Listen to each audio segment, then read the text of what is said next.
বিশ্বের সবচেয়ে গোপন ও ভয়ঙ্কর স্পেশাল ফোর্স যুক্তরাষ্ট্রের ডেল্টা ফোর্স একটি স্বাধীন দেশের রাজধানী থেকে ভেনেজুয়েলার প্রেসিডেন্ট নিকোলাস মাদুরো ও তার স্ত্রী সিলিয়া ফ্লোরেস দুজনকেই জীবিত অবস্থায় ধরে নিয়ে যায়।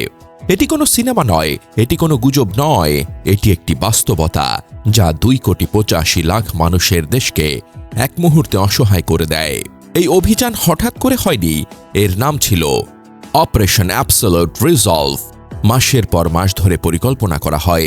আগস্ট থেকেই সিআইএ গোপনে ভেনেজুয়েলায় লোক ঢুকিয়েছে।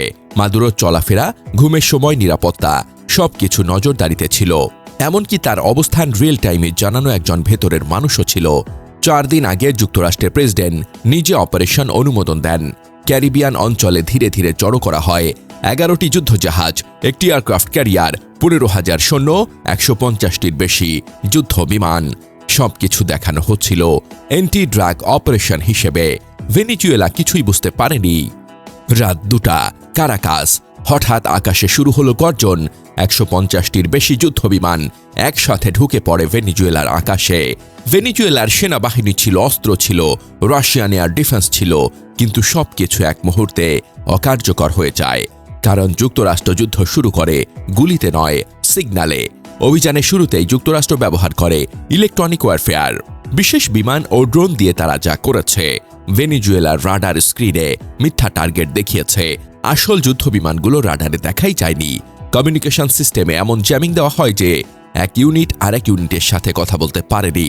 ফলাফল কি হলো? সেনাবাহিনী জানেই না আক্রমণ কোথা থেকে আসছে, এয়ার ডিফেন্স জানেই না কাকে লক্ষ্য করবে, কমান্ডার আদেশ দিতেই পারেননি। একটি দেশ ডিজিটালি অন্ধ হয়ে গেল। ভেনেজুয়েলার সবচেয়ে বড় ভরসা ছিল রাশিয়ান তৈরি S-300 এয়ার ডিফেন্স সিস্টেম। কিন্তু আধুনিক মার্কিন প্রযুক্তির সামনে এই সিস্টেম ফায়ার করার আগেই টার্গেট হারিয়ে ফেলে, সিগন্যাল পায় না, ফ্রেন্ড ফো আলাদা করতে পারে না। রাডার বুঝতেই পারেনি আকাশে শত্রু আছে নাকি নেই। মাত্র কয়েক মিনিটে রাডার বন্ধ, যোগাযোগ ব্যবস্থা ভেঙে পড়ে, এয়ার ডিফেন্স নিষ্ক্রিয়। সামরিক ঘাঁটি, বিমানবন্দর, নৌঘাঁটিতে একযোগে বিস্ফোরণ। ভেনেজুয়েলার সেনাবাহিনী বুঝে ওঠার আগেই সব শেষ। নিচু দিয়ে উড়ে আসে স্পেশাল হেলিকপ্টার, ডেল্টা ফোর্স নামে, কালো পোশাক, নাইট ভিশন, নিঃশব্দ অস্ত্র। যে ঘরটিতে মাদুরো ছিলেন তারা ঠিক জানত কোন দরজা, কোন করিডোর, সব ম্যাপ করা। কয়েক সেকেন্ডের গুলির লড়াই, মাদুরোর নিরাপত্তা ভেঙে পড়ে। চোখে কালো কাপড়, হাতে হ্যান্ডকাফ, স্ত্রীসহ হেলিকপ্টারে তোলা হয়। একটি হেলিকপ্টার গুলিবিদ্ধ হলেও উড়তে থাকে। কয়েক ঘন্টার মধ্যেই তার আন্তর্জাতিক জলসীমায়। একটি দেশ কিছুই করতে পারল না। ভেনেজুয়েলার সেনাবাহিনী, পুলিশ, গোয়েন্দা সংস্থা কেউ কিছুই করতে পারেনি। চীন, রাশিয়া, যাদের মিত্র বলা হতো, কেউ এগিয়ে আসেনি।